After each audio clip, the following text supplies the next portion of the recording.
Bob Peckinpah was the person who had all the family history and was able to talk about the family. What was interesting is that I met very early on Mort Peckinpah, who was Bob's brother, who did a graphology analysis on me and was able to let me know some of the feelings that I had about life. I also met Sam's brother, who was the hanging judge, who was Denver Peckinpah. He was considered to be a very, not ruthless, but a hard taskmaster. If you came up in front of him, he was called the hanging judge. He didn't take people lightly. Judge Denver Peckinpah was Sam's greatest supporter. Sam loved him dearly. Judge Denver Peckinpah was at his birthday party that I gave him when his 50th birthday. He respected him and admired him. His father, David Peckinpah, wanted Sam to go into law as well, and it was Sam who always wanted to go into the arts. He wanted to go into theatre and he wanted to go into film, and. But it was Sam's father's idea that all his family would be in law, but Sam always took a different role in his life, and funny enough, his mother said to his father one day, "Why don't we introduce Sam to Walter, Walter's boy? Isn't Walter in the film industry?" And Sam said, "Who's Walter?" And she said, "Walter Houston." He said, "You know Walter Houston?" And he said, "Yes, and we know his son." And that's how Sam got to meet John Huston. He absolutely loved that film, and would quote it constantly. You know, "We don't want no stinking badges" was something that was Bobby Vasily and he would say all the time.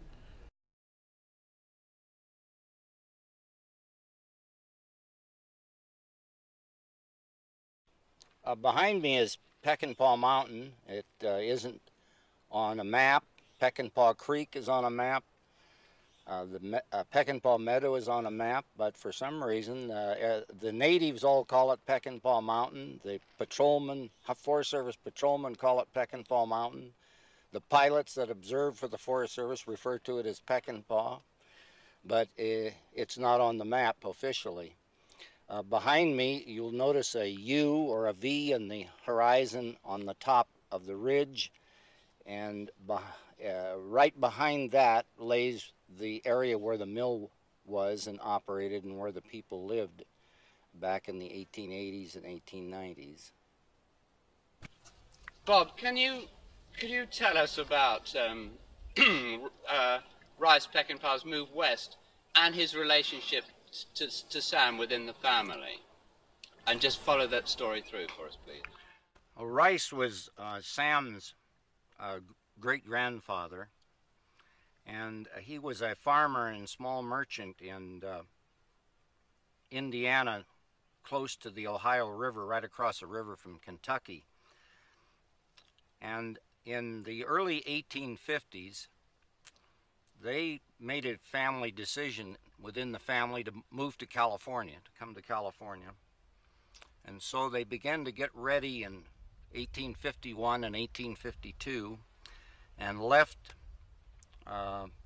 early in April of 1853. And the train west was a family affair. It was about a 7 or 8 wagon train, incidentally pulled by oxen, which meant they moved considerably slower than the trains did with horses or mules.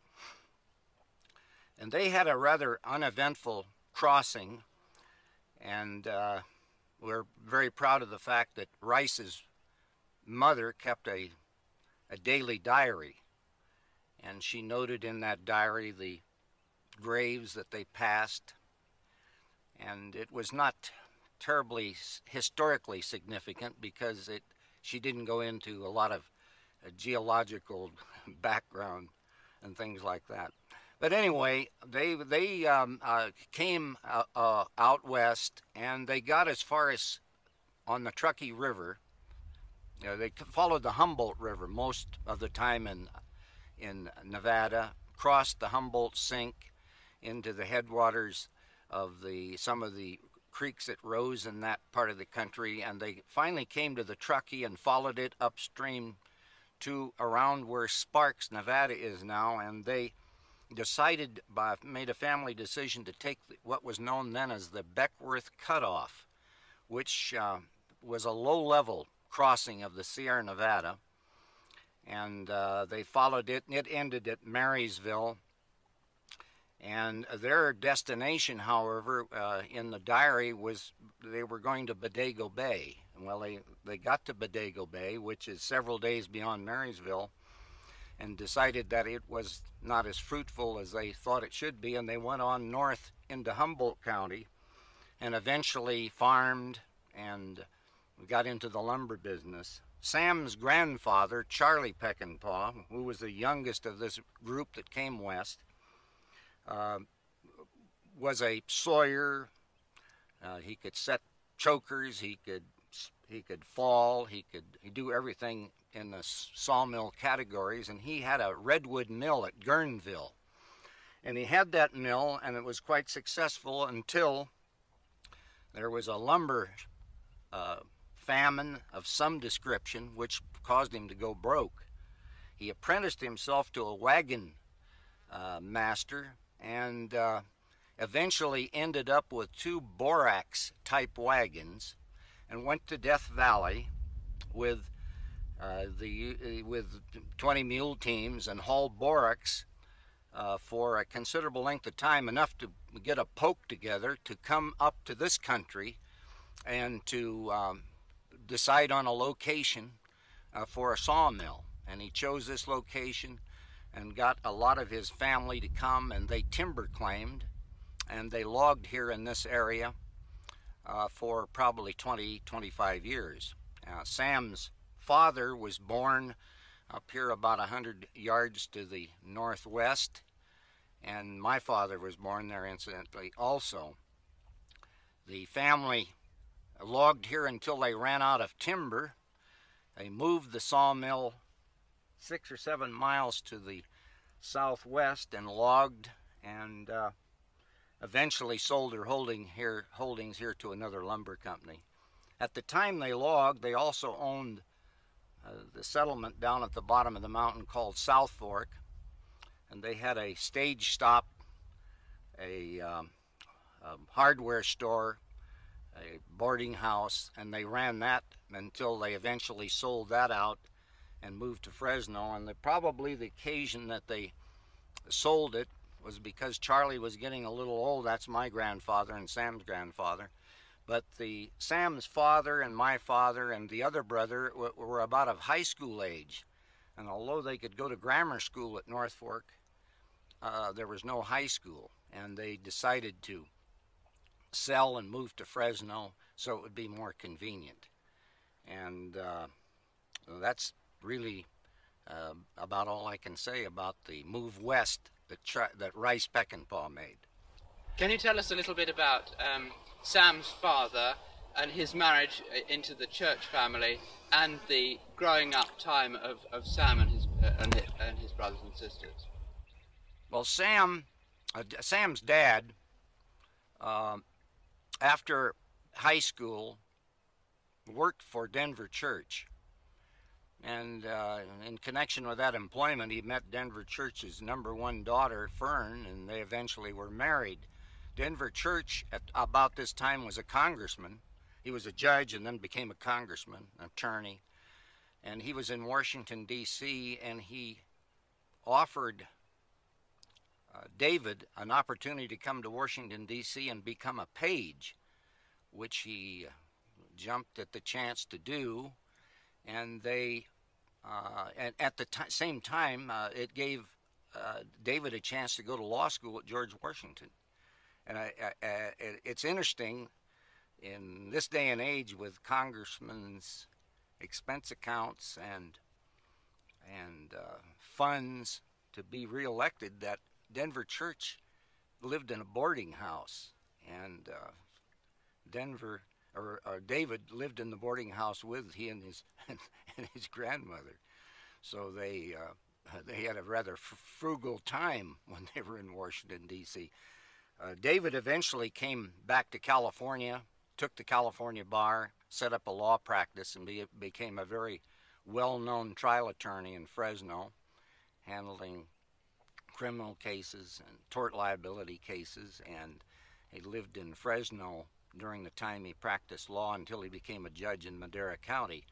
During the growing up period of both Denver and Sam, although they lived in Fresno, they spent all the time they could on weekends and vacations up at the church ranch, building fences and making wood and cowboying and branding and trapping and all sorts of things like that.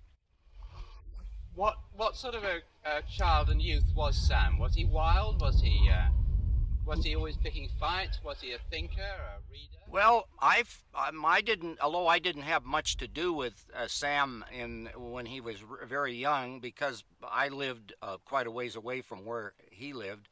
On the times that I had intimate times with him and on visits, he was a very independent sort of a person, and I don't know. I'm not familiar with any trouble that he got into. I know that his father was concerned about discipline, and eventually, at one time in Sam's life, after he got out of high school, his dad sent him to a military school in San Rafael, as I recall, to help him get a hold of himself. But I don't know of anything serious. The people that Sam would have grown up with, then older men, would be ranch hands and people from the mill, solid Western characters that perhaps we see in Sam's movies. Well, that's right, and that's where I think he got a lot of his ideas for some of the characterizations that he portrayed were people that he had grown up with, and people that he had associated with. I mean, he had a wealth of experience observing people that were in and out of sawmills, in and out of mines, in and off of ranches. Could you tell us about the change of the Peckinpah name, Bob? Well, it's interesting to me that when the Peckinpahs came to California from Indiana, they spelled their name one way when they left, and they spelled their name another way when they arrived. Now, I don't know whether that was because maybe they couldn't spell when they got to California, or somebody couldn't read their writing. But when they left Indiana, as is reflected by some tombstones of the family back there, it was spelled Peckinpah, and it was shortened when they came to California to PAH. And there are a lot of Peckinpahs, I guess, in the country, and they spell this name a lot of different ways, but I think this family is the only one that spells it PAH. And there's a lot of people, Peckinpahs, who have owned a lot of land here too. Oh, yes, yes. So they put their roots down solidly here. That's right. Bob, can you tell us a little bit about where the Peckinpahs came from originally? Well, it's my recollection of a book that was written by Alfredo Peckinpah, who's done probably more research on the name than considerably more than anybody I know of. She traces the origins of the family into around Hanover in Germany, and indicates that the family came to America in about 1730 and landed in Pennsylvania, and they stayed in Pennsylvania for a short time, probably 20 years, and then went into Kentucky at a very early time, and they farmed and did things and ranched in Kentucky, and eventually got down close to the Ohio River, separating Kentucky from Indiana, and crossed the river. And it was from that point that Rice Peckinpah made the decision with his family to move west to California. We haven't spoken much about where Sam Peckinpah was born and the sort of circumstances of his childhood, insofar as you were aware of them. Could you tell us a little bit about that? Well, he was born in the valley in Fresno, and attended Fresno schools, Fresno grammar schools, Fresno High School, and his dad, of course, at that time was a struggling but successful trial attorney, and they lived in Fresno at that time was probably 1/5 to 1/6 the size it is now, and they lived on the outskirts of Fresno, a little bit south of where the Fresno, or one of the big high schools, is. And as I mentioned earlier, Sam and his brother, Judge Denver Peckinpah, spent a great amount of time at the Church Ranch, which is between Bass Lake and Friant, that their grandfather on their mother's side owned at the time, and it was a working cow ranch and sheep ranch, and they grew up spending all the time, probably more times than they should, by staying out of school, tending to the business of that ranch. There seems to be a tradition in the families of adopting girls, and sometimes Indian girls.